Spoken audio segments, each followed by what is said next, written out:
1장 1절에서 예수 그리스도의 계시라고 했는데 이 계시라고 하는 단어는 헬라어로 뭐라고 하냐? 아포칼립시스라고 얘기합니다.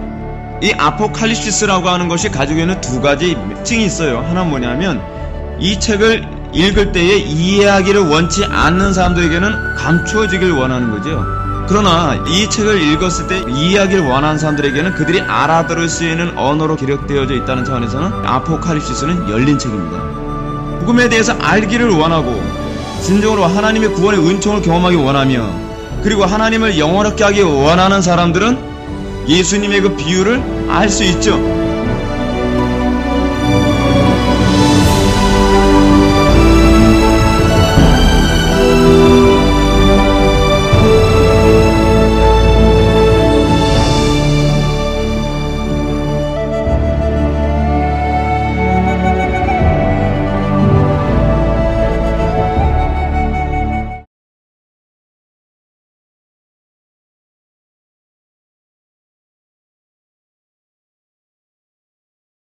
하나님 말씀 오셨습니다. 하나님 말씀은 디모데 전서입니다.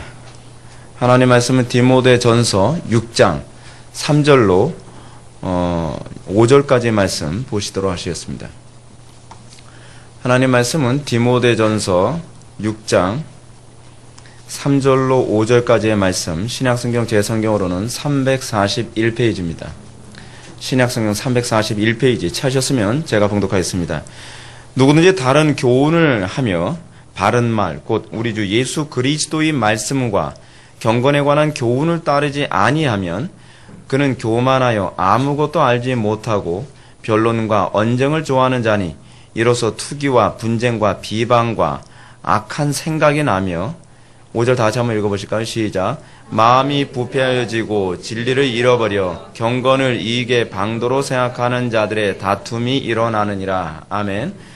이 시간은 우리 기독교 강요 제3권 4장 오늘 26절부터 27절까지 보시도록 하셨습니다. 천주교의 보속교리와 엔티라이트의 신학이라는 제목으로 하나님 말씀 증거하도록 하겠습니다. 여러분들 기독교 강요의 타이틀을 따르지 않고 오늘 엔티라이트, 소위 톰 라이트라고 하는 사람의 신학과 천주교 교리의 공통점을 오늘 시간 좀 살펴보는 시간을 갖고자 합니다.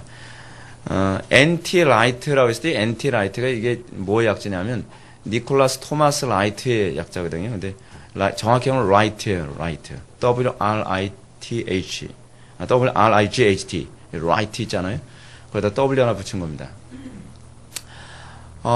우리가 이 톰 라이트의 신학을 보야 되는 이유가 무엇이냐면 역사가 반복되는 것 같아요. 로마 가톨릭의 이 교리가 종교 개혁으로 말미암아 마치 머리가 깨진 듯한 그런 그 역사를 우리는 경험했다고 생각을 했는데 마치 요한계시록에서 그런 얘기가 나오지 않습니까? 짐승이 다시 살아나서 기적과 이적을 행하더라. 마치 이 로마 가톨릭의 교리가 죽었다고 생각을 했는데 이 짐승 같은 교리가 다시 부활한 것 같습니다. 지금 제가 이제 전에 종교개혁주의 때도 여러분한테 이 톰 라이트의 신학에 관해서도 제가 좀 언급을 했었는데 톰 라이트의 이 신학은 천주교 신학의 거의 복사판에 가깝습니다. 근데 문제가 뭐냐면 이 비슷한 것, 제가 이제 오늘 본문 말씀도 여러분한테 이렇게 말씀드리는데 여러분 잘못된 교리가 아주 다르게 보이면 잘못됐다라고 보이는데 문제는 뭐냐면 잘못된 교리는 아주 다르게 보이지 않고 아주 비슷하게 보인다는 게 문제입니다. 여러분 이번에도 우리가 요한계시록 강해를 하지 않습니까? 요한계시록에서 마지막 때에 미혹을 하는 악한 영에 관해서 요한계시록은 어떻게 그 문학적 표현을 사용했냐면 양 같은 모습을 가지고 있는데 용처럼 말하더라 라고 얘기하지 않아요?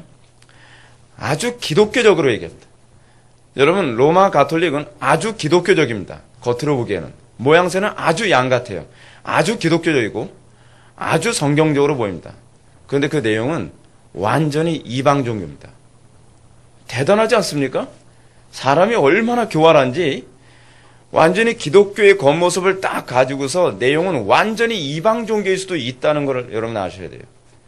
근데 겉모습은 너무나 똑같아요. 로마 가톨릭 보게 되면 사람들이 그러지 않습니까?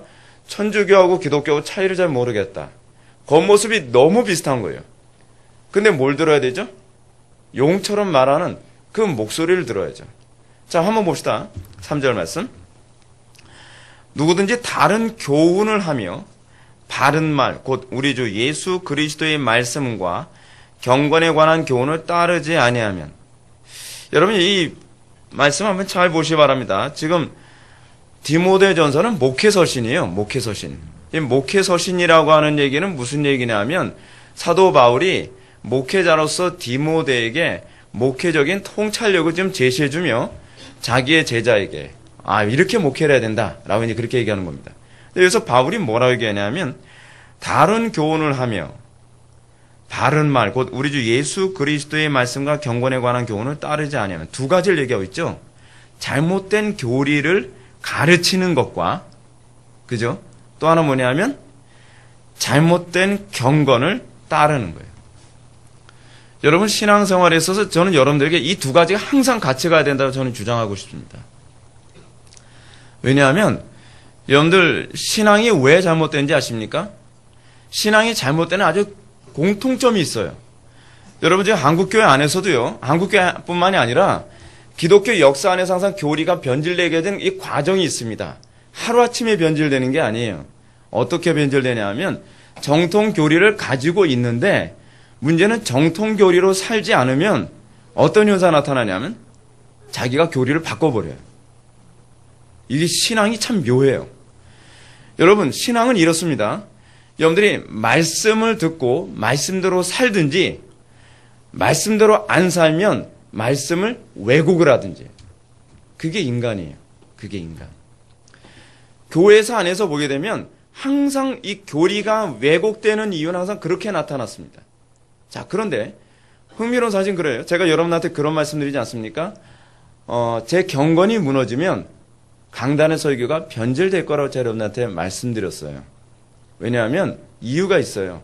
강단의 설교가 제 경건을 비판하고 있다는 것을 자기는 참을 수가 없거든요. 그렇지 않습니까? 그러니까 강단 설교는 오르면서 삶이 개차발일 수는 없어요. 왜냐하면 삶이 성경에 위배되면 점점 강단 설교를 통해서 자기의 정체가 드러나는 게 불편하니까 점점 자기의 그릇된 삶과 자기의 잘못된 삶을 강단 설교를 통해서 자꾸 교묘하게 자기 합리화로 가게 되어 있다는 얘기예요. 즉 한국교회가 지금 왜 강단 설교가 자꾸 변질되고 있냐면 원인은 경건에서 나오는 거예요. 하나님과의 관계가 깨졌기 때문에 강단 설교가 자꾸 깨지는 거예요. 그래서 바울이 뭐라고 얘기하고 있어요?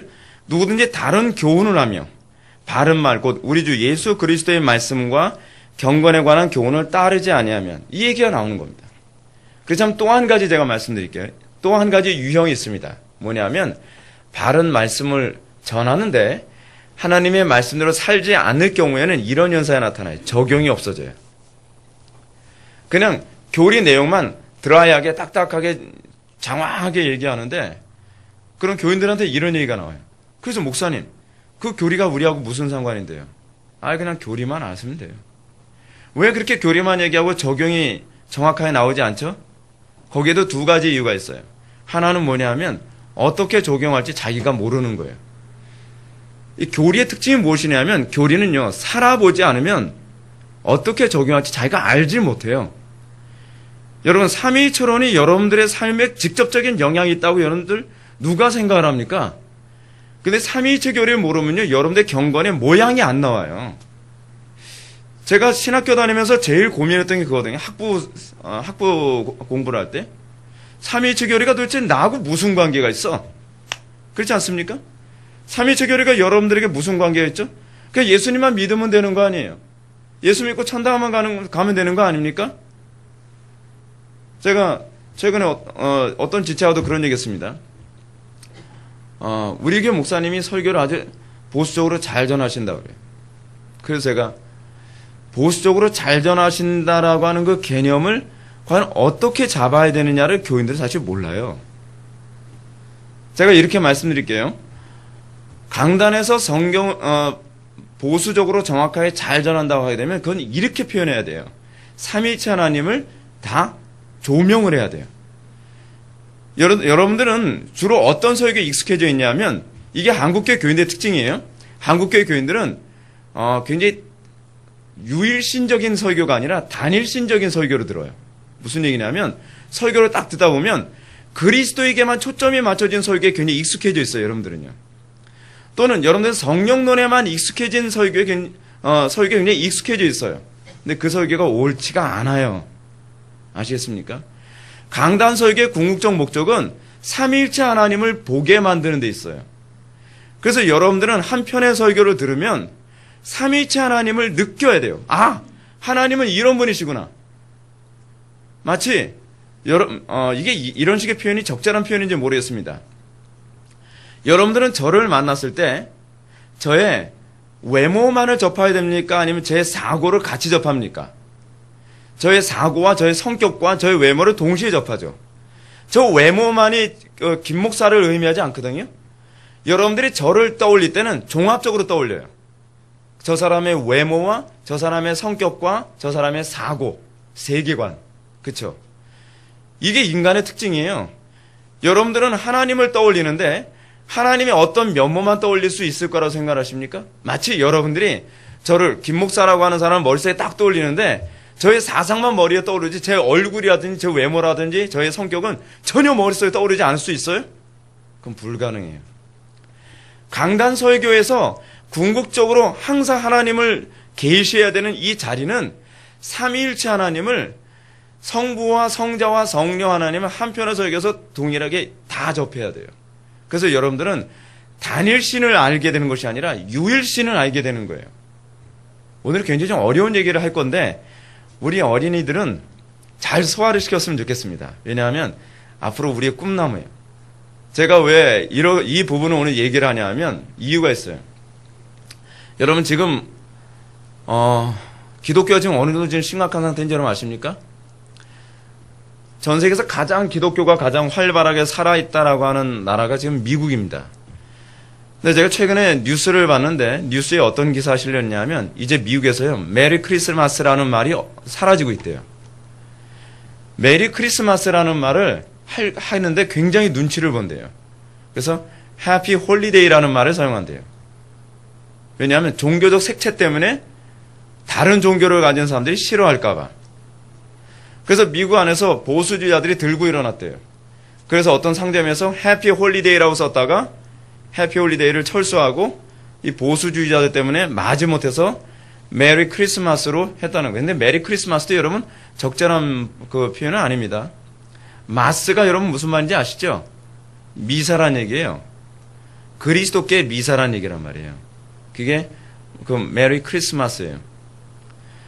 그러니까 이런 표현조차도 굉장히 가톨릭화 됐어요. 이게 무슨 얘기냐면 점점 기독교가 기독교의 모습을 점점 잃어버리고 있고 내가 예수를 믿는다고 하는 것이 곧 이제 뭐와 같이 직결되어지고 있냐면 박해나 그렇지 않으면 고난과 직결되어 있어요. 요번에 우리가 신년 특강 때 제가 이제 요한계시록을 언급해야 될 텐데 요한계시록에서 그리스도인을 이렇게 두 가지로 표현합니다. 하나는 목배임을 받은 자라고 이제 표현하고요. 또 하나 뭐냐면 환난 가운데 나온 자라고 이렇게 표현해요. 근데 그 사람들이 도대체 뭐 때문에 목배임을 받은 자니까 목배임 받았다는 게 소위 순교자의 의미거든요. 근데 모두가 다 목을 배임을 받아야 그리스도인이라는 얘기가 아니라 성도의 삶의 정체성을 요한계시록은 뭐라 얘기하냐면 순교자적 삶을 사는 것이라고 얘기하는 거예요. 근데 뭐 때문에 순교자적 삶을 사는지 아십니까? 이유는 딱 하나예요. 그가 그리스도인이라고 하는 이유 하나 때문에. 여러분 그리스도인이라고 하는 이 정체성 하나 때문에 여러분들 박해를 받습니까? 과거에 우리의 신앙에서 지금 우리가 사는 시대는 적어도 아직까지는 내가 기독교인이라는 것 때문에 박해를 받는 시대는 아니에요. 적어도. 근데 지금 전 세계가 점점 그렇게 돼가고 있어요. 여러분 지금 중동 지역에서 지금 어떤지 아시죠? 기독교인이라는 이유 하나만은 탱크로 사람을 깔아뭉개 죽이고 있어요. 상상해 갑니까? 점점 이 기독교인들을 박해하는 일이 전 세계적으로 번지는데 우리나라도 지금 이슬람에서 테러 그 지정국 중에 62개국 중에 하나로 지금 지정을 하고 있어요. 그런데 지금 우리나라 전북 익산에다가 50평이 아니라요. 50만 평 규모로 50만 평이 여러분 얼마나 큰지 상상이 갑니까? 50만 평 규모로 이슬람 단지를 지금 조성하고 있어요. 여러분 제가 이런 표현 사용해서 좀 약간 더럽긴 한데 이 코딱지만한 이 대한민국에 이 50만 평의 거리 그 규모면요. 지금 인천에는 차이나타운은 비교도 안 될 정도의 규모입니다. 완전히 이슬람 타운이 건설되는 거예요. 여러분 점점 우리가 사는 이 시대는요. 내가 기독교인이라는 이 타이틀을 겉으로 내세우기도 힘든 시대에 우리가 살고 있어요. 근데 지금 기독교인은 단합이 안 되고 있어요. 하나가 안 되고 있단 말이에요. 왜 안 되고 있느냐? 이유는 아주 분명해요. 교리적인 일치가 안 됐기 때문에 그래요. 근데 교리적인 일치가 안 되는 이유가 무엇이냐면 사람들이 이렇게 얘기하지 않습니까? 아, 예수 믿는 오직 예수 믿으면 그것으로 구원받는다라는 것으로 얼마인지 교리적 일치가 되지 않습니까? 그렇게 일치가 되질 않아요, 여러분. 여러분 지금 여러분들은 이 시대의 자녀로 태어났기 때문에 이렇게 신앙생활하는 것이 정상적이라고 생각할지 모르겠지만 이렇게 신앙생활하는 것은요 인류 역사상 가장 엉터리로 신앙생활하는 시대에 우리가 살고 있는 거예요.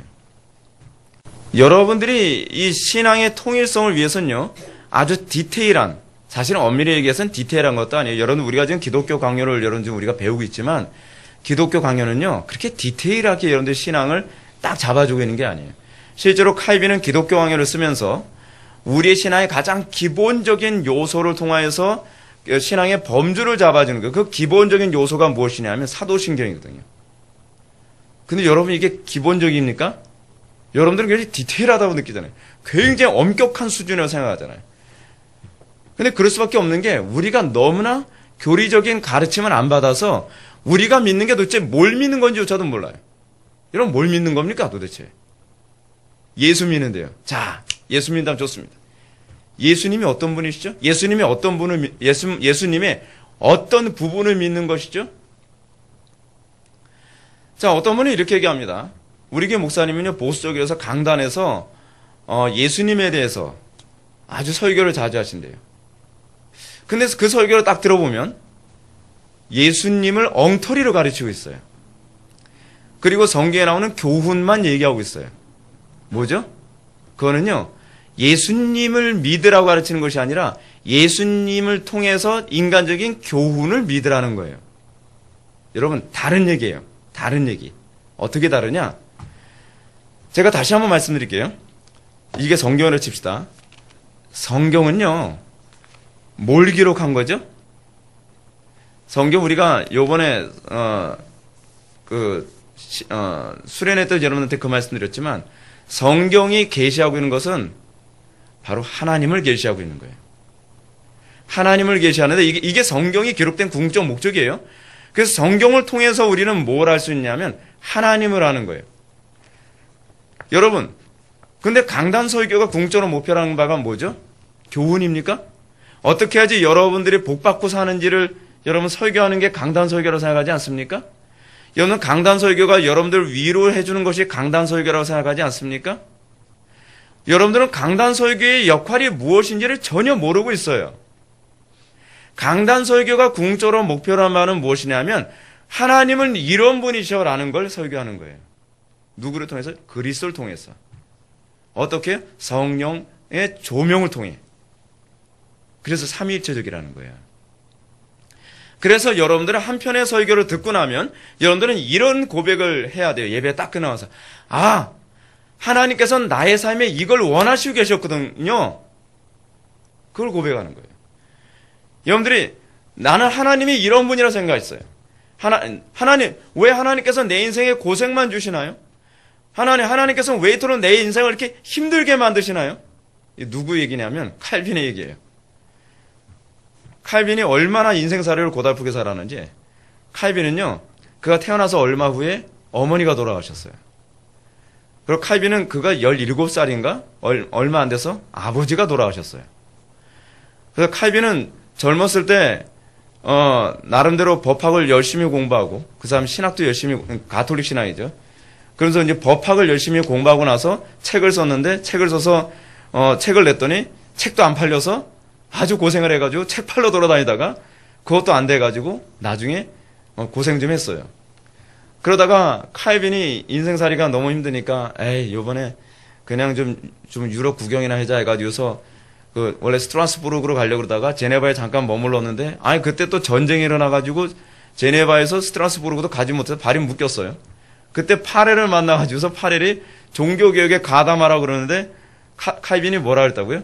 저는요 성격도 좀 소심하고요 마음도 약하고 몸도 약하고 저는 그런 거 못해요. 그랬더니 파렐이 막 이 장비 같은 목소리로 당신이 이 종교개혁에 헌신하지 않으면 하나님의 저주가 임할 줄 알아 그랬더니 이게 천둥소리 같이 하나님의 음성으로 들려가지고 거부를 못하겠더라는 거예요.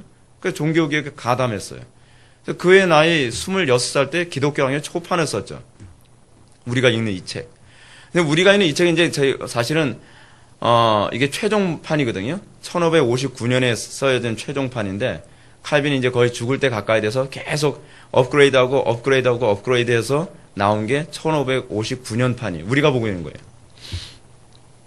근데 칼빈이 제네바에서 너무 고통을 받아가지고 고통을 받다가 나중에는 시의회에서 쫓겨나서 누가 뭐 한다 그랬나요? 억지로 시켜놓고 나서 제네바 시의회에서 마음에 안 드니까 칼빈을 내쫓아 버렸어요.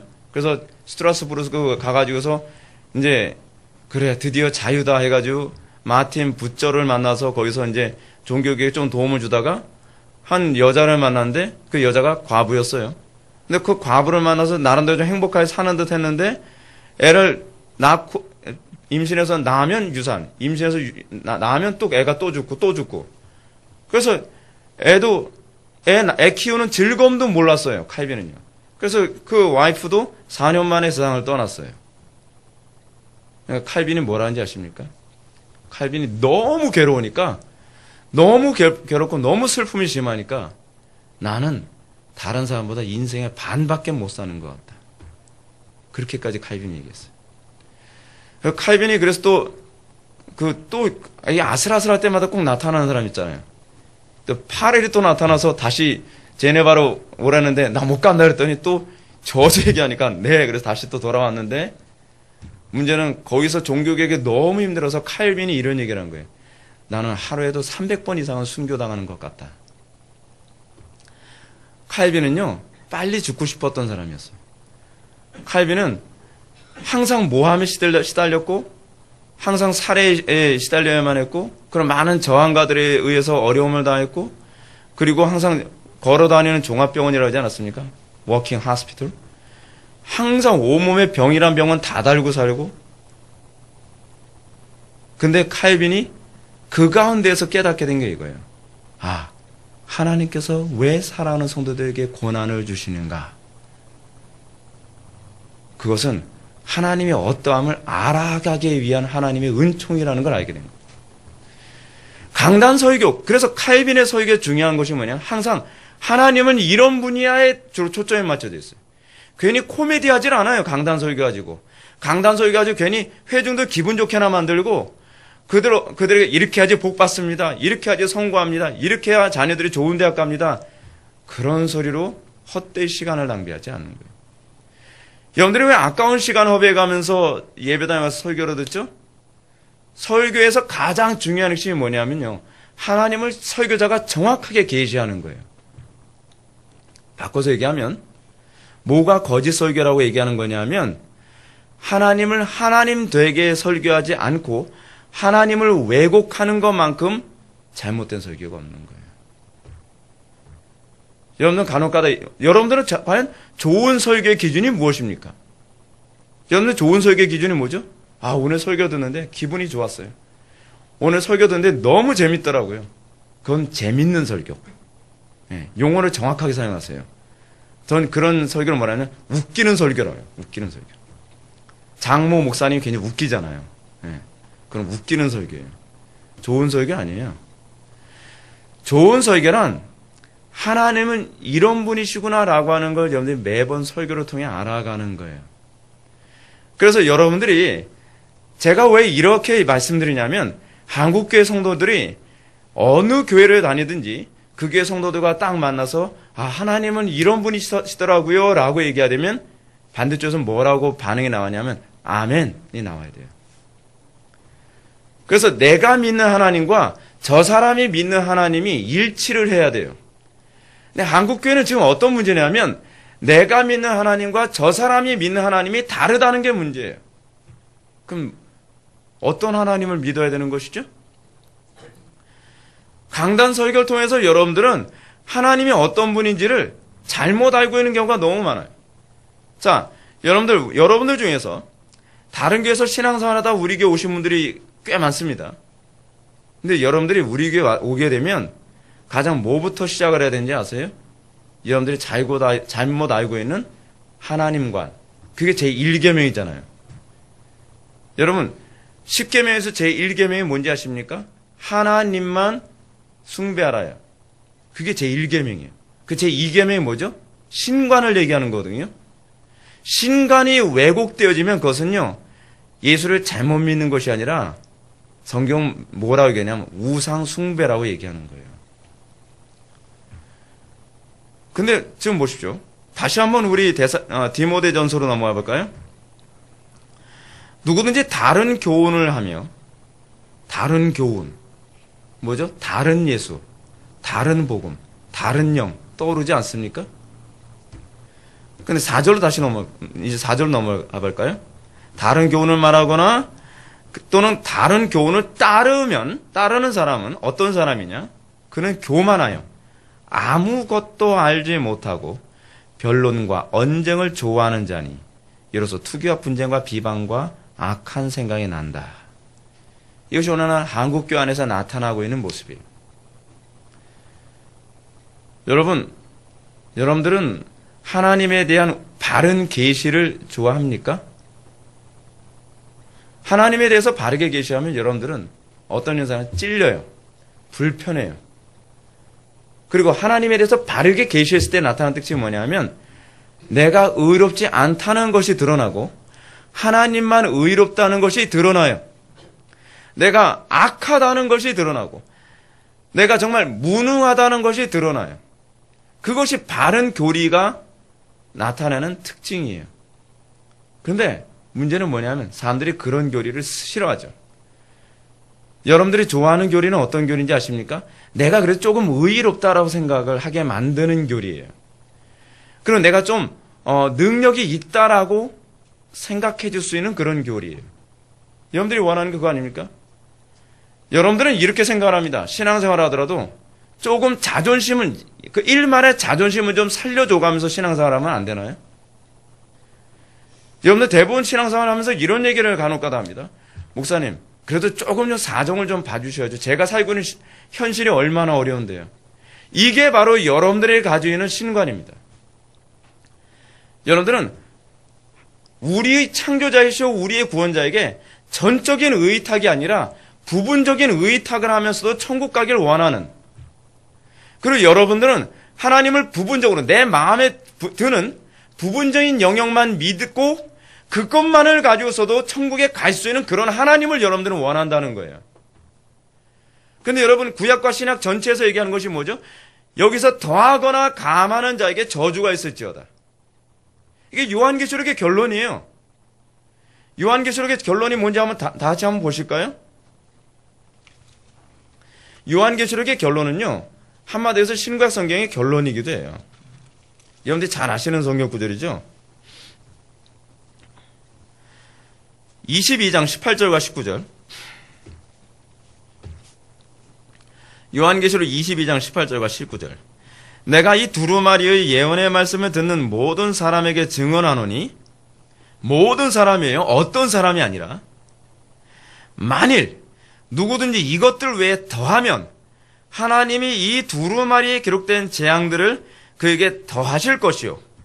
만일 누구든지 이 두루마리의 예언의 말씀에서 제하여 버리면 하나님이 이 두루마리에 기록된 생명나무와 및 거룩한 성의 참여함을 제하여 버리시리라. 거룩한 성이 뭔지 아세요? 교회예요. 거룩한 구원받은 성도들의 모임이 바로 성전이거든요. 교회, 그러니까 언약 백성으로부터 이름을 제하여 버린다는 거예요. 여러분, 우리는 자꾸 신앙생활을 어떻게 하려고 하죠? 우리는 부분적으로 믿는 신앙생활을 원하죠. 내 취향에 맞는 신앙생활. 근데요, 여러분, 신앙생활은요, 여러분들 취향에 맞추는 게 아니에요. 여러분들이 그리스도께 맞추는 거예요. 저는 신앙생활에 관해서 요즘에 점점 묵상하면서 그걸 깨달았습니다. 아, 우리가 그리스도께 접붙임 된다는 것이 무엇인가를 이제 좀 더 선명하게 깨달았어요. 이제 최근에요. 무엇이냐면 그 말씀에 내가 참여하는 거예요. 하나님의 말씀에 내가 연합되는 것이 그리스도께 연합되는 거예요. 내가 그 말씀을 부정한다면 나는 그리스도와 연합하거나 하나님과 동행하기를 스스로 거부하고 있는 거예요. 우리는 하나님의 말씀을 통해 그리스도와 연합되거든요. 우리가 하나님의 말씀을 거부함으로써 우리는 그리스도로부터 떨어져 나가는 거예요. 여러분들이 하나님의 말씀에 어떤 부분이 마음에 들어서 예수를 믿게 됐습니까? 그런데 어떤 부분은 여러분들 마음에 불편합니까? 그런 사람들이 가는 곳이 주로 천주교예요. 신앙의 어떤 요소, 구원받고 성공하고 복받고 영원한 천국에 가는 영원한 천국에 대한 소망, 그것 때문에 예수를 믿었대요. 근데 나는 예수 때문에 십자가 지고 예수 때문에 고난받고 예수 때문에 자기를 부인해야 되고 예수 때문에 내가 손해보는 거, 나는 그렇게까지는 못 살겠다는 거예요. 그러면 가짜죠. 신앙은요, 전체를 다 믿는 게 신앙이지 부분적으로 믿는 게 신앙이 아니에요. 여러분들이 신앙생활에 가서 정의를 분명히 하셔야만 합니다. 우리는 하나님의 어떤 부분을 좋아한 것이 아니라 우리는 하나님의 전체를 사랑하는 것이어야 됩니다. 그것이 신앙이에요. 여러분들 이것에 대해서 제대로 정리가 안 되면 여러분들은 교회를 오래 다녀도 신앙이 안 들어가요. 어떤 분이 이런 얘기합니다. 저는요 신앙은 있는 것 같은데 신앙이 별로 발전이 없는 것 같아요. 여러분 그렇게 자꾸 좋게 얘기하지 마세요. 여러분들 자신에 대해서요. 신앙이 없는 거예요. 신앙이 없는 거예요. 언제 비로소 그 실체가 드러나냐면 미혹의 영이 여러분들에게 딱 미혹이 왔을 때 그때 확 넘어진다니까요. 이게 지금 전 세계 교회에서 나타나는 현상이에요. 자, 이것과 관련해서 서론이 좀 길긴 했지만 이것과 관련해서 로마 가톨릭의 신학과 앤티라이트, 이 탐 라이트의 이 신학을 제가 이게 비교해서 제가 말씀을 드릴게요. 26절을 한번 봅시다. 여러분들 교재 기독교 강요. 그리스도께서 완전한 보석을 이루셨음이라고 하는 부분을 보시겠습니다. 제가 한번 읽겠습니다. 한번 들어보세요. 그러나 그들은 말하기를 죄사함과 화목이 우리가 세례를 받음으로써 그리스도로 말미암아 하나님의 은혜 속에 들어갈 때 단번에 일어난다 하고. 맞는 얘기예요? 틀린 얘기예요? 맞는 얘기예요. 잘 들어봐요. 천주교의 문제가 무엇이냐면 더하거나 감하는 게 문제예요. 처음에 맞는 얘기를 해요. 잘 보십시오.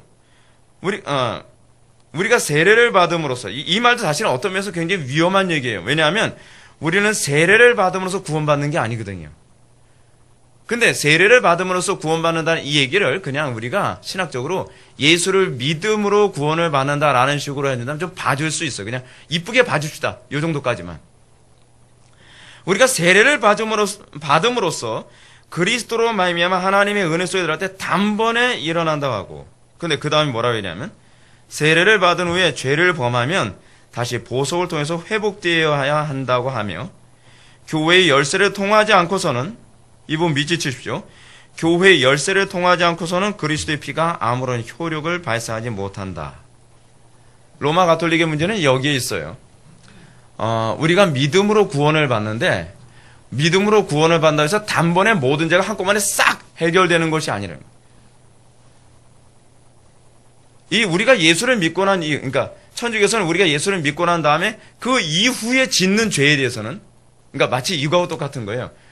여러분들이 이게 제가 정확한 표현인지 모르겠는데 처음에 로마 가톨릭 예수를 딱 믿어요. 그러니까 그거를 세례를 받는 걸 믿음이라고 봐요. 우리는 세례를 받는 것과 믿음은 별개의 문제죠. 그렇죠? 근데 로마 가톨릭은 세례를 받으면 그것이 믿음이라고 생각을 해줘요. 근데 그리고 나면 모든 죄가 딱 포맷이 싹 됐다고 생각을 해요. 그럼 그 다음에 짓는 죄는 어떻게 되냐면 그리스도의 피로 해결되는 게 아니에요.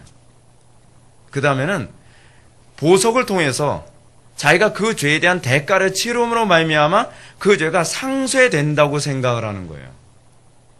그것을 안 하면, 여기서 다시 얘기하는, 교회의 열쇠를 통하지 않은 그리스도의 피가 아무런 효력이 없어요.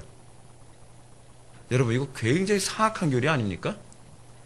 그리스도의 피에 무용지물을 선언하고 있는 거예요. 그러면서 여러분들 거기서 4줄 더 밑으로 내려가서 그들의 스승격인 사람, 누구 얘기하는 걸까요? 피터 롬바르드를 얘기하는 겁니다. 피터 롬바르드. 그들의 스승격인 사람, 피터 롬바르드는 베드로의 가르침에 따라서 이 부분은 또 앞부분은 또 성경 말씀대로 인용을 하죠. 그리스도께서 나무에 달려서 우리의 죄의 형벌을 지불하셨다고 고백해 놓고서는 그 앞부분은 맞는 얘기하죠. 곧바로 거기에 예외 조건을 붙여 그 말씀을 수정한다.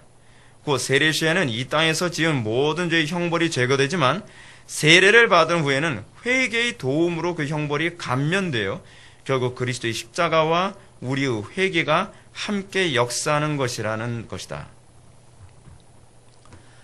여러분, 신앙생활에 있어서 언젠가 로이드 존스 목사님이 이런 얘기를 한 적이 있습니다. 강단의 설교가 바른 말씀인가 아닌가를 구분하는 몇 가지 시금석이 있다. 첫 번째는 뭐냐면 해서는 안 되는 말을 하는가, 그죠? 두 번째는 틀린 말을 하는가, 세 번째는 해야 되는 말을 안 하고 있는가. 근데 여러분들이 어디까지는 잘하냐면 해서는 안 될 말을 해도 눈이 동그래져요. 그쵸? 또 틀리는 말, 적어도 여러분들 교리를 배우고 나면 틀리는 말을 했을 때 저거 틀렸어 라고 그 부분을 여러분들이 알아요. 근데 뭘 못 보는지 아십니까? 꼭 해야 되는 말을 안 하고 있다는 건 눈치를 못 채요. 여러분, 신앙생활에 있어서 우리는요, 모든 것이 명확해야만 합니다. 여러분, 강단 설교만 그럴까요? 여러분들 신앙생활은 그러지 않을까요? 여러분들은 해서는 안 되는 일만 해야지 잘못되는 건가요? 해야 되는 일을 안 하는 것도 동일하게 신앙이 잘못된 거예요. 근데 우리는 자꾸 이렇게 합니다. 적어도 나는 죄를 안 졌어라고 생각해요. 내가 해야 될 일을 안 한 것뿐이지 해서는 안 된 일을 한 건 아니라는 거예요. 이것도 다 잘못된 거예요. 신앙생활에 있어서는요, 정확해야 돼요. 여러분, 하나님이 진리시라는 걸 믿으십니까? 진리의 특징이 뭐죠? 진리의 속성이 있어요. 진리의 속성. 진리의 속성은 더해져도 거짓이고요, 빠져도 거짓이에요. 틀리는 것만 거짓이 아니라 더하거나 빠져도 그건 진리가 되질 않는다는 얘기예요. 근데 여러분들 설교를 들을 때 정확하게 듣나요? 여러분들 성경을 읽을 때 정확하게 읽나요? 여러분, 예수를 믿고 나서 거듭난 이후에 나타나는 특징이 무엇인지 제가 말씀드릴까요? 굉장히 정확한 걸 좋아하기 시작을 해요. 어떤 사람은 저보고 그래요. 김 목사는 성격이 탁월한 성격, 완벽주의자라서 그런가. 그 문제가 아니에요. 속성의 문제예요. 진리 속성 자체가 정확하지 않으면 거짓이 되기 때문에 그래요. 지금 피터 롬바르드 같은 이 사람들이 얘기하는 걸 보십시오. 구원은 오로지 예수 그리스도의 은총으로만 가능하며 예수 그리스도에 의해서 모든 것이 단번에 다 우리 죄 문제가 해결된다. 맞는 얘기. 그 다음에 거기다 뭐예요? 항상 여러분들은 자존심을 뭔가 세울 수 있는 무엇인가를 인간은 넣기를 원하죠. 그런데 우리의 행위도 필요해. 이게 여러분들의 자존심을 얼마나 세워주는지 아십니까? 우리의 행위가 우리의 구원을 좌우할 수 있어. 여러분들이 처음에 예정론을 접할 때 가장 기분 나쁜 게 뭐죠? 왜 하나님이 모든 걸 당신 마음대로 다 하시지? 내 구원의 문제는 내가 결정하고 싶은데 왜 하나님이 당신 마음대로 다 하십니까? 이게 우리가 항상 기분 나쁜 거 아닙니까? 저도 처음에 예정론이 기분 나빴던 게 그거거든요. 근데 괜히 기분 나빠요. 아무리 논리적으로 설득을 해도요, 내 마음 한쪽 구석에서는 괜히 기분이 나빠요. 내가 천국 가고 지옥 가고는 나에 의해서 결정돼야지 왜 하나님에 의해서 결정되느냐? 난 그거 기분 나쁘다는 것이죠. 이런 문제가 로마 가톨릭도 그대로 나와요. 근데 여러분 성경은 뭐라고 얘기하죠? 우리의 죄 문제는 과거, 현재, 미래의 모든 죄 문제는 단번에 해결된 거예요. 단번에. 예수 그리스도의 한 번의 제사로, 영원한 제사로 우리는 더 이상 반복적인 제사를 지낼 필요가 없게 된 거예요. 히브리서 말씀 한번 보실까요? 히브리서 10장입니다. 10장 10절부터 12절 한번 보시기 바랍니다. 이 뜻을 따라 예수 그리스도의 몸을 단번에 들이심으로 말미암아 우리가 거룩함을 얻었노라. 제사장마다 매일 서서 섬기며 자주 같은 제사를 드리되 이 제사는 언제나 죄를 없게 하지 못하거니와 오직 그리스도는 죄를 위하여 한 영원한 제사를 드리시고 하나님의 우편에 앉으사.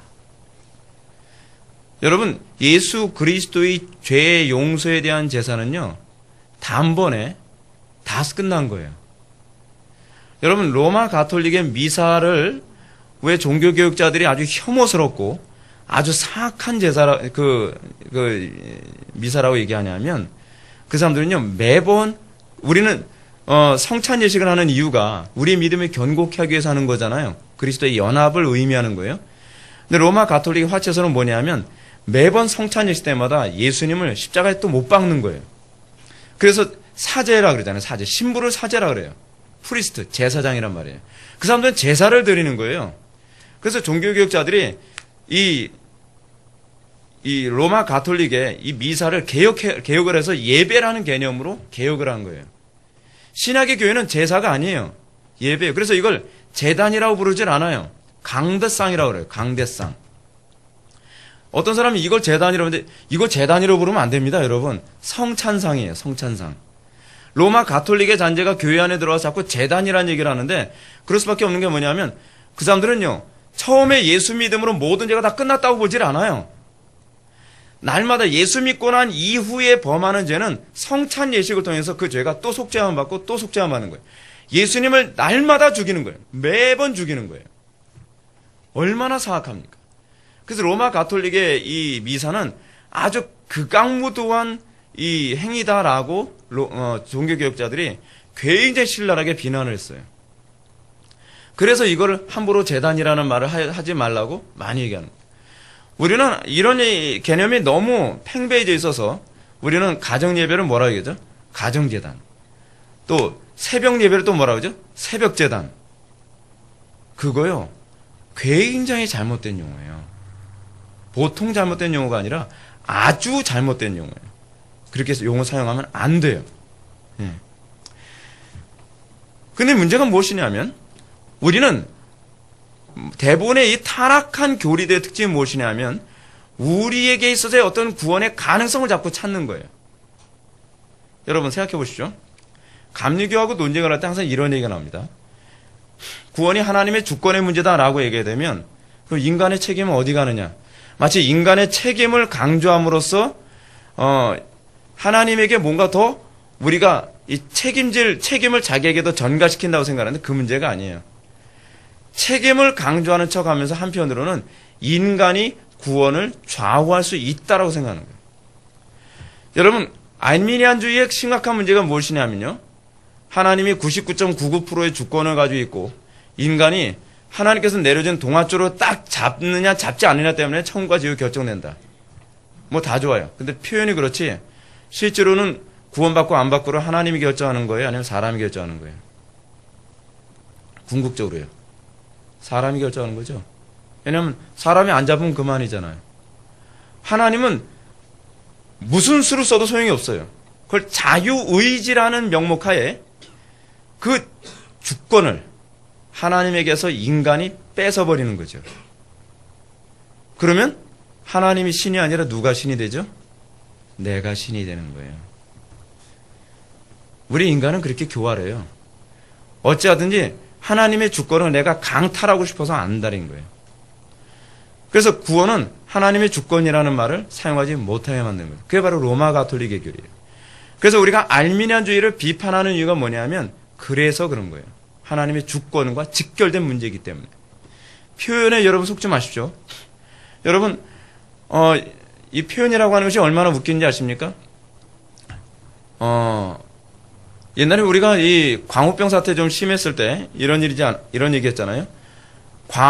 미국산 소고기 먹으면 다 광우병 걸리는 건 아닌데 뭐 0.001%의 광우병 걸린 소를 먹게 되면 광우병 걸릴 수 있다. 하게 되면 여러분 다 어떻게 되죠? 사람들이요? 그 고기 먹으면 안 되는 거나로 일반적으로 사람들이 다 생각하잖아요. 왜냐하면 0.00001%든 어쨌든 그것이 내가 먹으면 내가 죽는 거니까요. 그 개념이 바로 알미니안주의 개념이에요. 조심해야 돼요, 여러분. 신학적 개념에서 우리가 표현 때문에 주권이 하나님께 다 있구나. 뭘 주권이 하나님께 다 있어요? 결국은 내가 결정하는 건데. 자, 한번 좀 더 볼까요? 보석교리에 관한 부분에 관해서 27절. 보석교리는 그리스도의 영광을 빼앗고 양심을 괴롭힘이라고 얘기합니다. 그래서 우리는 두 가지를 생각해야 한다고 합니다. 첫 번째는요, 그리스도의 영광을 순전하게 지키며 그 영광을 흐리게 하지 말아야 한다는 것. 여기서 핵심이 뭐죠? 순전함이죠. 순전함. 여러분, 그리스도의 영광을 순전하게 지킨다라고 하는 얘기가 무슨 얘기인지 여러분 한번 157페이지로 한번 넘어가 봅시다.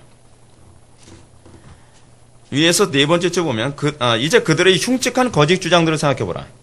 처음 죄 사함을 받을 때는 오직 하나님의 은혜만 역사하고, 여러분 이렇게 하면 경계심 다 무너지잖아요. 그죠? 여러분들 구원은 어떻게 해요? 하나님의 은혜로만 구원받죠. 얼마나 괜찮아 보여요.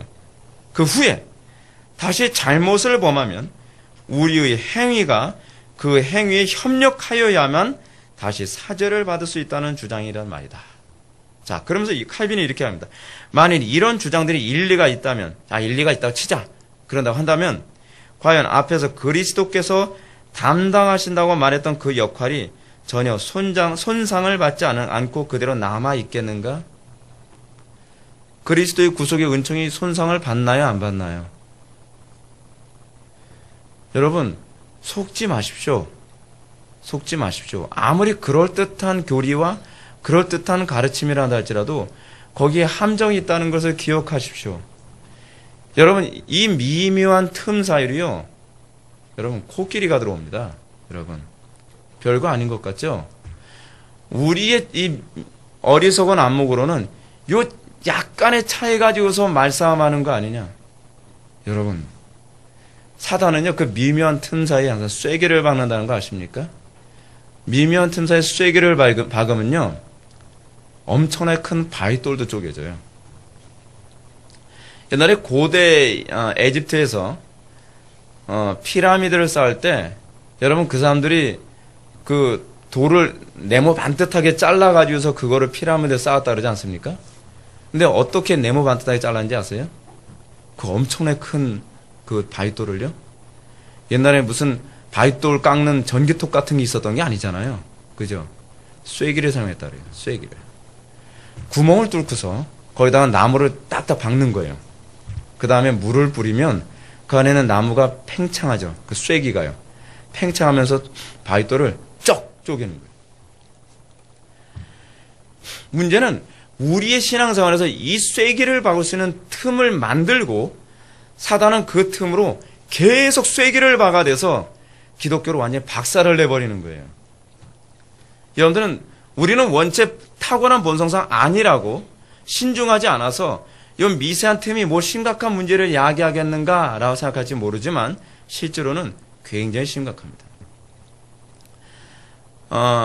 로이드 존스 목사님 같은 분들은 요한 웨슬리가 신학적으로 이단이다라고 얘기하지 않습니다. 우리는 그런 분들에 관해서 관대한 입장을 취해야 되는 것이 사실입니다. 근데 문제가 무엇이냐면 알미니안주의적인 요소를 조금이라도 허용을 하면 그 안에 쐐기를 수도 없이 마귀들이 박아버리기 시작한다는 겁니다. 여러분, 과거에는요, 지금 이 정도는 상상도 못하고요, 고등비평이라고 해가지고서 성경을 이렇게 아주 조금 비판하는 거예요. 그 1925년도쯤에, 미국 프린스턴 신학교에서 이 문제 가지고 논쟁이 굉장히 심각하게 있었거든요. 지금이 아주 조금 비판한 거였어요. 그 당시 그걸 뭐라고 했냐면 이단이라고 봤어요. 그것 때문에 메이첸 박사가 막 신학교에서 쫓겨나고 그런 거였거든요. 목사직까지 막 없어지고 막 그랬댔어요. 코넬리우스 반틸이라든지 이런 유명한 신학자들이 그때 이제 웨스트민스터 신학교를 처음 다시 시작하게 되어진 것이 바로 그 즈음이에요. 근데 지금은요, 이단 정도가 아니에요. 예수님을 실존 인물이라고 봐야 되냐 말아야 되냐는 문제까지도 얘기를 해요. 근데 여러분 그 사람들이 과연 복음을 디펜스 해줄 거라고 그러면 생각합니까? 자, 근데 이제 우리가 요 부분과 관련해서 조금만 더 얘기하고 탐 라이트 얘기를 합시다. 탐 라이트가 이제 중요한 얘기니까. 또 하나 뭐냐면 이 보석의 교리가 과연 우리의 양심을 편하게 만들어주겠는가에 관한 문제예요. 요건 제가 짧게 요약해서 말씀드릴게요. 불가능합니다. 왜냐하면 칼빈의 표현대로 여러분들이 만약에 어떤 특정한 죄에 대해서 특정한 어떤 보석이 뭔지 알죠? 내가 사회봉사라든지 그렇지 않으면 헌금을 한다든지 그렇지 않으면 내 스스로 그 죄에 대한 대가를 치름으로 내 죄 문제가 상쇄된다는 교리가 바로 천주교의 보석교리거든요. 칼빈이 이렇게 얘기해요. 그럼 얼마나 내가 그 죄에 대한 대가를 치러야 상쇄됐다고 확신할 수 있는가? 그죠? 예를 들어서 헌금을 얼마나 해야지 죄 문제를 해결할 수 있죠? 성경에 나오나요? 예를 들어서 도둑질 했을 때 얼마면 상쇄된다. 예를 들어서 뭐 간음을 했을 때 뭐 얼마면 이 문제 상쇄된다. 하나님께 성경에 명확하게 얘기하셨나요? 얘기 안 했잖아요. 그러면 누구 주관대로 되는 거죠? 신부 주관대로 되는 거예요. 마틴 루터가 그래서 종교개혁을 하게 된 거예요. 마틴 루터가 자기의 죄 문제 때문에 심히 고민했는데 주변에 다른 신부들이 조언해 주는 거예요. 고행을 해보게. 그래서 고행을 했어요. 그래서 바티칸에 있는 그 100 몇 개 되는 계단을 뭐 유리가루를 뿌렸다고 얘기하는데 뭐 사실인지 어떤지 그건 잘 모르겠어요. 거기를 무릎으로 기어서 올라가고 엄청난 고행을 하고 자기 몸을 학대하고 그래도 자기 양심이 편안하지 않은 거예요. 왜냐하면 이 정도 고행으로 과연 내 죄가 용서받았다고 하는 확신이 들지 않는다. 그것 때문에 너무 고민하니까 다른 신부가 얘기해요. 그러면 자네 고해성사를 해보게. 그래서 고해성사를 했어요. 해도 뭔가 내가 이 죄를 다 토해내지 못한 것 같은 거예요. 그래서 또 고해성사를 했어요. 근데 뭔가 깨름직해요. 나 그제도 내가 얘기했어야 되는데 그 얘기 안 했네. 또 얘기했어요. 근데 내가 진심으로 얘기한 것 같지가 않고 뭔가 수박 겉핥기 식으로 내가 고해성사한 것 같아서 또 얘기하는 거예요. 그러니까 고해 신부가 그만해. 거의 이제 그 수준. 양심이 편안한가요? 편안해질 수가 없어요. 우리 힘으로 죄의 문제를 어느 정도 수준까지 내가 보석을 해야 내 죄가 상쇄되느냐는 알 수가 없어요. 신부의 놀이개밖에 되지 않는 거예요. 더 많이 봉사. 여러분 그렇게 죄책감이 시달린 사람에게 1억을 헌금하시려면 안 하겠습니까? 하겠죠. 그래서 자기 아들 또는 자기 부모가 세상 떠났단 말이에요. 그 신부가 예를 들어서 하나님께 30억을 헌금하십시오. 그러면 연옥에서 천국으로 가게 됩니다. 안 하겠어요? 성경 어디 그게 기록되어 있나요? 신부가 마음 내키는 대로 얘기하면 그만이니까요. 자, 문제는 무엇이냐면 우리가 이 미묘한 신학적인 문제와 관련해서 이제 탐 라이트라고 하는 신학자에 관해서 얘기합시다. 탐 라이트는요. 어떤 사람인지 좀 먼저 소개를 해야 되는데 탐 라이트는 성공의 신부이면서 뭐 목사라고도 부르죠. 뭐. 그리고 그는 신학자입니다. 이 사람이 지금 굉장히 똑똑한 사람인가 봐요. 성공회에서 지금 더넬 감독으로 좀 있다 그래요. 지금 있는 사람이에요. 더넬 감독이고 지금 이 탐 라이트는요. 차기 캔터베리 대주교 후보로 지금 거론되고 있는 사람이에요. 캔터베리 대주교면요. 로마 가톨릭 영국 성공회 최고 수장이거든요. 캔터베리 대주교 차기 후보로 지금 보여질 정도로 대단한 수재고 똑똑한 사람입니다. 이 사람 굉장히 복음주의자예요. 성경에 얘기하는 모든 뭐 예수 그리스도 동정녀 탄생이라든지 뭐 성경의 무호성 이런 거 다 믿어요.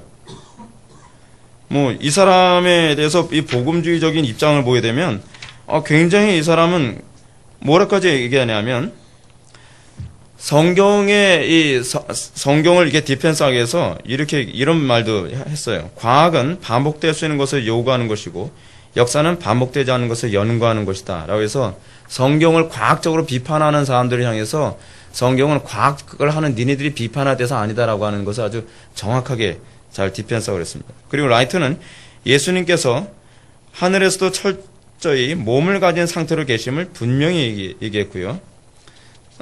뭐 성육신 교리라든지 뭐 이런 부분에 관해서도 아주 정확한 입장을 얘기하고 있습니다. 근데 이제 문제가 뭐냐면 그 다음이에요. 칭의 문제예요. 칭의 문제.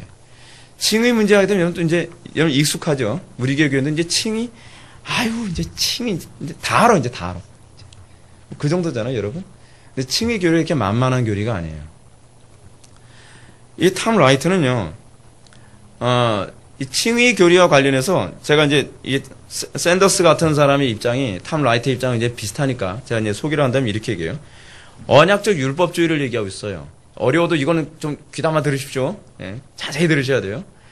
언약적 율법주의를 얘기하는데 여러분 방금 이 천주교 교리하고 똑같습니다. 표현만 약간 다르지. 지금 이 탐 라이트는요, 바울 신학의 세관점 신학을 좀 더 이렇게 사람들한테 잘 적응할 수 있도록 얘기한 거거든요. 세관점 신학이 뭐냐면 이거예요. 사도 바울은 다른 복음을 전한 게 아니다. 구약의 율법주의를 그대로 전한 것이다라고 얘기하고 있어요. 우리는 어떻게 생각하죠? 사도 바울은 개종을 하면서 율법주의를 비판하고 오직 의인은 믿음으로만 산다라고 하는 교리를 가르친 사람이라고 우리는 생각하고 있잖아요. 근데 그거 아니다. 1세기 유대주의를 이해를 해야 되는데 1세기 유대주의자들은 믿음으로 구원을 받는다고 그들도 믿었다라고 해요. 충격적이죠. 이게 탐 라이트의 입장이에요. 근데 그들은 믿음으로 구원을 받는데 믿음으로 구원을 받고 난 다음에 행위로 그 구원이 보장된다라고 이렇게 가르친 거예요. 천주교 교리 어떻다 했죠? 믿음으로 죄 용서를 받지만 내가 선행을 함으로 구원이 보장된다 그랬죠? 논리가 같아요, 달라요? 같은 논리예요. 근데 약간 다른 접근을 시도하고 있는 거예요. 1세기 유대주의의 관점에서. 그럼 사도 바울은 그러면 뭐 때문에 개종을 했고 뭐 때문에 핍박을 받았다는 것인가? 탐 라이트는 이렇게 얘기해요. 사도 바울이 개종을 한 것은 단지 1세기 유대주의적 입장을 부정한 것이 아니라 1세기 유대주의는요, 믿음으로 구원을 받고 행위로 그 구원이 보존된다고 믿는 입장이 유대인들에게만 제한적이라고 생각했다면 사도 바울은 그거 아니다. 이제는 이방인 모두에게 열려 있는 것이다. 라고 해서 이방인 전체에게 적용을 넓혀야 된다는 입장에서 그가 다른 입장을 취한 것밖에 없다는 거예요.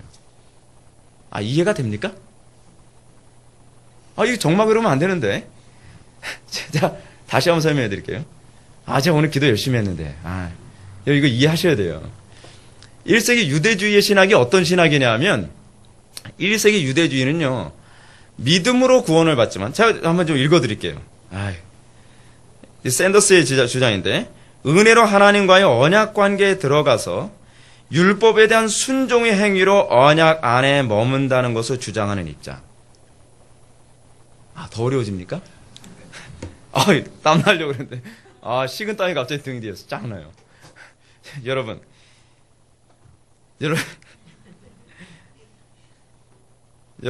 믿음으로 우리가 하나님의 언약 가운데 들어간다는 걸 믿죠? 예. 여기에 문제 있어요, 없어요? 없죠. 근데 문제가 뭐냐면, 여러분들 하나님의 언약 상태를 유지하는 것이 여러분들 선행으로 이루어집니까? 지금 사도 샌더스는 그리고 탐 라이트는 그렇다라고 얘기하는 거예요. 여러분들이 하나님의 언약, 만약에 여러분들이 하나님의 말씀대로 순종하지 않으면 하나님의 언약으로부터 어떻게 될 수 있다는 거예요? 떨어져 나갈 수 있다는 거예요. 그게 감리교 교리거든요. 그게 천주교 교리거든요. 심각한 문제죠. 근데 이것이 초기 유대주의, 1세기 유대주의의 교리였다는 거예요. 근데 그것을 누구에게만 제한적으로 사용했었어요? 1세기 유대주의는요? 유대인들에게만. 근데 사도 바울은 그리스도를 알고 나서 그게 아니라 모든 이방인들도 믿음으로 의롭게 되고 그리고 순종으로 그 의가 유지된다라고 이방인 전체들에게 적용을 넓혀야 된다라고 주장을 했다는 거예요. 이게 바로 샌더스 같은 사람들이나 탐 라이트의 주장이에요. 이제 좀 이해가 되죠? 웃는 모습 보니까 기분이 좋습니다. 자, 그런데 이 부분에 관해서 제가 반박을 한다면 이렇습니다. 여러분, 우리가 언약 안에 들어가는 건요, 은혜로 들어가죠. 근데 여러분, 언약 안에서 여러분들의 하나님의 자녀로서 의로운 백성을 유지시키는 것은 뭐로 가능하죠? 은혜로 되는 거예요, 그것도요. 그것을 여러분 성경은 뭐라 하냐면 양자의 영이라고 얘기했어요. 하나님께서 우리를 자녀 삼아주시는 건 우리의 의로움 때문에 자녀 삼아주신 거 아니죠. 믿음으로 또는 하나님의 주권과 선택에 의해서 우리 하나님의 자녀로 삼아주셨어요. 근데 여러분, 양자가 한 집에서 그 양자로서의 삶을 유지하는 건 선행으로 유지하나요? 하나님이 변덕이 심하셔가지고 너 양자로 나 입양을 했어. 그렇다고 하나님이 너 하는 꼬락선이 보니까 안 되겠다. 호적 팠다가 또 걔는 잘 살고 있으면 다시 써. 그러다 또 마음 또 다시 호적 파. 그러십니까? 안 그러시죠? 근데 이 탐 라이트는 뭐라 얘기하냐면 그 있지도 않은 희한한 그 교리적인 용어를 사용했는데 현재적 칭의와 종국적 칭의라는 용어를 만들었어요. 이런 것 때문에 자꾸 우리 혼란스럽게 만드는 거예요. 있지도 않은 용어를 자꾸 만드니까. 현재적 칭의란 무슨 얘기냐면 지금 여러분들 예수님 영접했죠. 그럼 여러분들이 의롭다라고 칭함을 받은 거예요. 마치 로마 가톨릭의 교리하고 똑같습니다. 로마 가톨릭 세례 받으면 의롭다 칭함을 받죠. 그게 1차적 의예요. 로마 가톨릭은 의를 두 가지로 얘기해요. 하나는 처음 세례를 받을 때 의롭다 칭함을 받아요. 그게 로마 가톨릭의 칭의거든요. 그리고 선행을 통해서 또 의롭다 칭함을 받아요. 근데 그것을 탐 라이트는 뭐라 얘기냐면 종국적 칭의라는 표현을 사용했어요. 처음에 그 믿음으로 의롭게 된 이후에 세례라는 용어를 사용하지 않았을 뿐이에요. 처음에 믿음으로 의롭게 된 이후에 뭐라 얘기하냐면 끊임없이 그가 선행을 하게 되면 마지막 날에 하나님께서 이 선행 사는 거 딱 종합을 해서 딱 봤을 때 요거 의롭다라고 내가 선언을 해줘야 되나 말아야 되냐를 마지막에 결정해 주는 거예요. 이거 불안해서 어떻게 믿겠습니까? 근데 여러분 그 교리가 또 뭐하고 비슷한지 아십니까? 이슬람 교리와 굉장히 비슷해요. 이슬람은요 선행 많이 한다고 천국 가는 게 아니에요. 그 알라가요 이 자기 마음이에요. 알라가 한 사람이 딱 이제 심판한 다음에 딱 서면 그날 기분 좋으면 너 천국, 너 지옥 그런단 말이에요. 그러니까 무슬림들은 굉장히 항상 불안해. 자기 구원에 대해서 확신을 할 수가 없어요. 그래서 무슬림들이 자기가 구원을 확신할 수 있는 유일한 길이 하나 있어요. 그게 이제 꿀 안에 나와 있는 거거든요. 이방인들을 죽이는 거예요. 이방인들을 학살하고 그리고 순교를 하면 그 사람은 72명의 미인들이 있는 천국으로 보내준다는 그건 확실하게 기록되어 있다는 그거만. 그래서 그 사람들은요. 여러분 천국이 목적이 되면 그렇게 위험합니다. 천국이 목적이 되니까 내가 천국 가 여러분 이게 얼마나 잔인한 일입니까? 내가 천국 가서 저놈을 죽여야 되는 거예요. 내가 천국 가기 위해서 저 이방인을 최대한 잔인하게 죽여야 되는 거예요. 그래 내가 천국 가는 거예요. 그 사람들은 생존의 문제예요. 신앙생활 여러분들 정신 똑바로 차려야만 합니다. 천국이 목적인 사람이요? 얼마나 그 이기주의인지 아십니까? 천국이 목적이 돼가지고 신앙생활하는 건요 아주 야비한 겁니다. 이슬람의 종교적 개념하고 전혀 차이가 없어요. 이방 종교도 다 그러지 않습니까? 다른 이방 종교도 여러분 불교에서 왜 그 도를 닦죠? 극락 왕생하기 위해서죠. 천주교에서도 지금 선행을 왜 하죠? 천국 가기 위해서요. 단 우리 개혁주의 기독교만 우리가 선언행하고 하나님 말씀으로 사는 것은 하나님 영광을 위해서지 천국이 목적이 아니에요. 여러분들 머릿속에서 신앙이 천국의 목적이다라고 생각하는 것부터 뿌리 뽑아야 돼. 그게 이방 종교적 사고방식이에요. 이방 종교는 이 소위 천국이라는 목적을 가지고서 그 샤먼이 신도들을 가지고 놀아요. 너 그렇게 하면 천국 못 가? 이렇게 하지 천국 가? 근데 문제는 뭐냐면 이 탐 라이트의 신학에서도 그 얘기가 그대로 나오는 거예요. 선행의 목적이 뭐냐면 천국 가기 위해서요. 최종적으로 하나님의 심판대 앞에서 내가 의롭다라고 선고를 받으려면 어떻게 해야 돼요? 내 의의가 충만하게 쌓여야 된다고 보는 입장인 것이죠. 결국 결론을 따지는 그 얘기란 얘기예요. 그거를 뭐 어렵게 현재적 칭의, 종국적 칭의 그랬는데 문제는 제가 이 말씀을 드린 이유가 뭐냐? 한국교회에서 지금 탐 라이트의 관점에서 칭의를 가르치는 교회들이 굉장히 많다는 게 문제예요. 우리 교회 그 나오는 신학생 있지 않습니까? 그 신학생이 다니던 교회에서도 탐 라이트의 관점에서 목사님이 설교를 하신대요. 그래서 그거 틀린 거 아닙니까? 그러면 네가 몰라서 그래. 그런다고. 근데 이건 굉장히 심각한 문제예요. 여러분, 그러면서 여기서 이렇게 얘기합니다. 탐 라이트의 주장은 행위를 가지고 마지막 때 최종적인 심판을 하신다는 거예요. 여러분 심판대 앞에서 여러분들이 의롭다 칭함을 받은 건 행위입니까? 아니면 그리스도의 의입니까? 그리스도의 의를 덧입어서 우리가 마지막 심판 때 우리는 구원을 받는 겁니다. 행위를 가지고 심판하는 것이 아니에요. 그래서 하나님께서는 우리에게서 심판하는 근거가 뭐냐면 우리의 중심을 보시는 거예요. 어떤 중심이죠? 그리스도를 믿는 믿음이 있었느냐 없었느냐에 관한 문제예요. 그러니까 여러분들 우리 기독교 신앙에서는요. 겉모습을 가지고 그 사람을 판단하거나 정죄하지 않아요. 이것이 가톨릭주의거든요.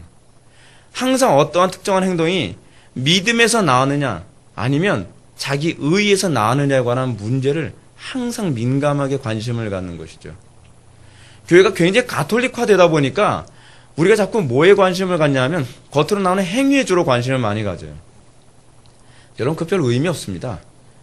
우리는 얼마든지요. 천주교처럼 내가 구원받기 위해 이기적인 마음으로 사회봉사 많이 할 수 있어요. 항상 성경의 관심은 뭐냐면 우리의 중심이 어디 있느냐에 관한 문제예요.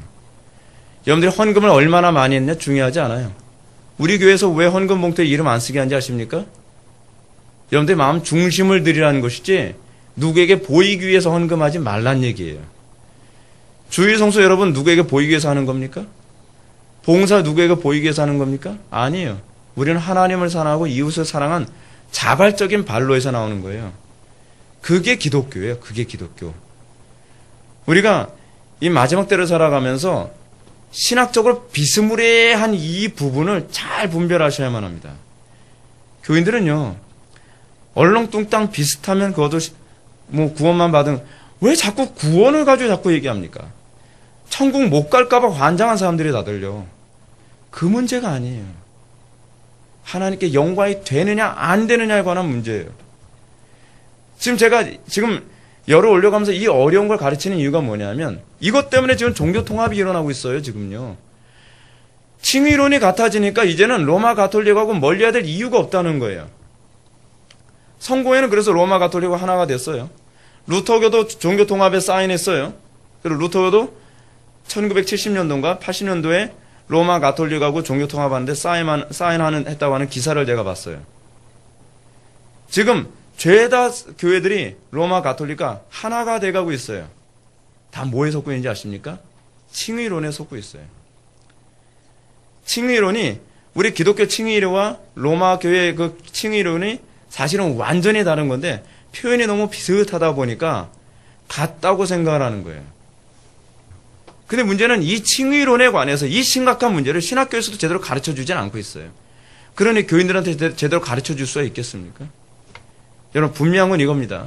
제가 결론적으로 말씀드리는데 칭의론이 여러분들 신앙의 시작입니다. 여기서부터 출발하지 않으면 여러분들은 성도다운 폼이 안 나옵니다. 여러분들 저한테 칭의론에 관해서 그토록 설교를 많이 들었지만 듣는 게 중요한 게 아니에요. 중요한 건 칭의론이 이 정신이 여러분들의 신앙의 밑바탕에 깔려 있느냐에 관한 문제예요. 지식적으로 아무리 잘하고 있는 거 의미 없어요. 칭의론은 어디서부터 출발해야 이 개념이 이해가 되어진다고요? 인간의 전적 타락과 전적 무능에 대한 개념. 여러분들이 전적으로 타락했고 무능하다면 이것을 여러분이 인정하고 이런 데 구원받았다고 한다면 나의 선행이 의미가 있어요, 없어요? 그건 당연히 나올 수가 없는 얘기예요.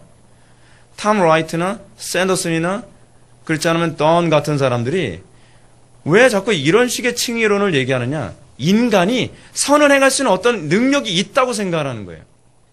인간 내부에 뭔가 도덕적인 능력이 아직까지 남아있다고 생각하는 거예요.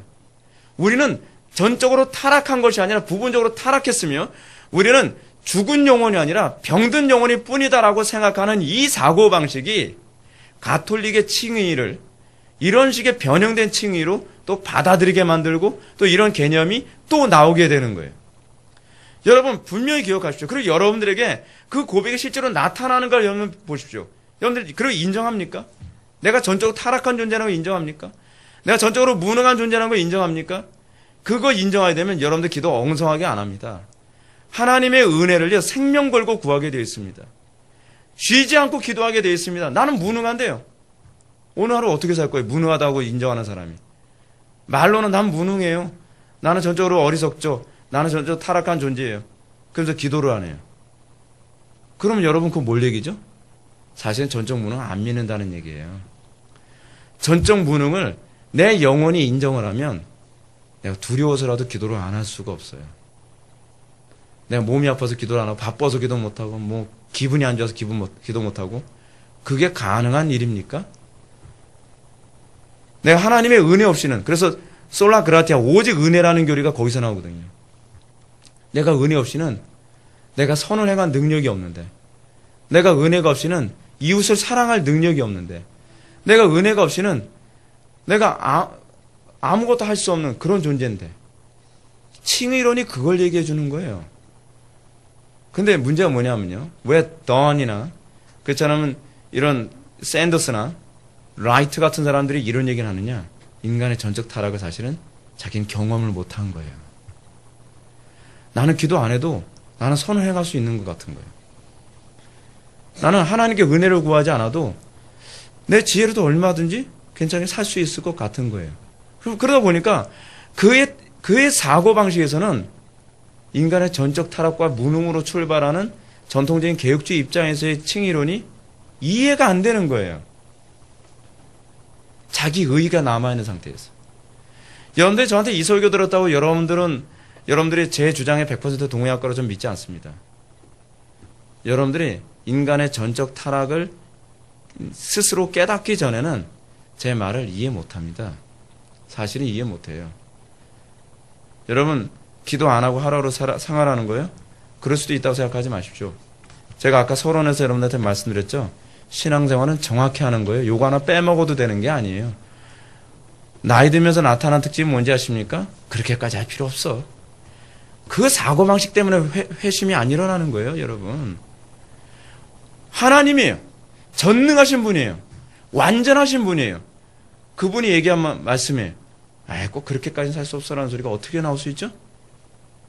여러분들 하나님보다 더 지혜롭습니까? 여러분들 하나님보다 더 전능합니까? 성경 우리들에게 뭐라고 얘기하고 있죠? 쉬지 말고 기도하라고 얘기하고 있죠. 성경 우리들에게 뭐라고 얘기하고 있죠? 힘써 기도하라고 얘기하고 있죠. 성경 우리들에게 뭐라고 얘기했죠? 우리가 하나님의 은혜 없이는 살 수 없는 존재라고 얘기하고 있죠. 그렇다고 한다면 하나님 말씀대로 정확하게 살아가십시오. 더하거나 감하지 마십시오. 여러분들이 하나님 말씀대로 순종하지 않으면 전통적인 교리는 이해되지 않습니다. 던이나 샌더스나 라이트 같은 사람들의 이론이 내 본성에 더 잘 맞아서 여러분들은 결국 그 교리를 따라가게 되어 있습니다. 그것이 지금 전 세계적으로 일어나고 있는 종교통합의 흐름이에요. 자기 본성에 맞기 때문에 그런 거예요. 여러분들은 아무리 배웠어도요. 결국 어디를 따라가게 되어 있냐면 본성에 맞는 쪽으로 따라가게 되어 있습니다.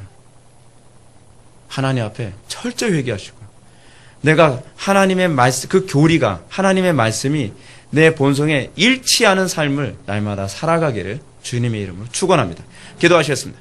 사랑이 많으신 하나님 아버지, 우리가 오늘 시간 어렵지만 정말 중요한 교리를 살펴보았습니다.